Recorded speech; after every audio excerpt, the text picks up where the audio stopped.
How does the fall check help keep my HVAC system running at peak performance? That's a great question.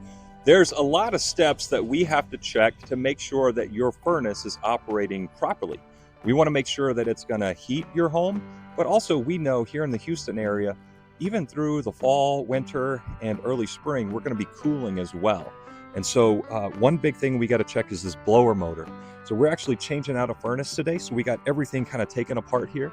So, you can see that this blower actually goes here in the furnace. And so, we want to make sure that that blower motor is in good shape.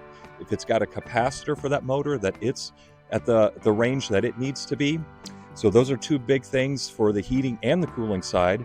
And then also we're going to check this board. So you can see right here, this circuit board, there's a lot going on here. So we're going to check all these connections, the transformer, we want to make sure that it's operating properly, and then all of the safety features of the furnace. And so we have this induced draft motor. We're going to make sure it's working properly, the pressure switch, this tube, the pressure tube here, that it's all cleared out. Then we got the igniter, the flame sensor, the gas valve. There's a lot in these furnaces because, as you know, if the gas furnace, it's creating a fire. So there's literally a fire burning right here in your attic. And so we got to make sure that all these safety features are working properly. How does a condensate drain work? The condensate drain system in your home is made up of a primary and a secondary drain system.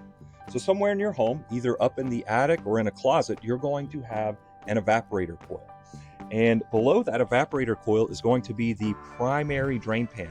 So you're probably not going to be able to see it, but you'll have a drain coming out of the front and it's going to be insulated, or it should be insulated, and that's the primary condensate drain. It's either going to run to your plumbing somewhere, maybe even like underneath the sink, you can see the connection there, or dropping into a vent, or it may even run outside.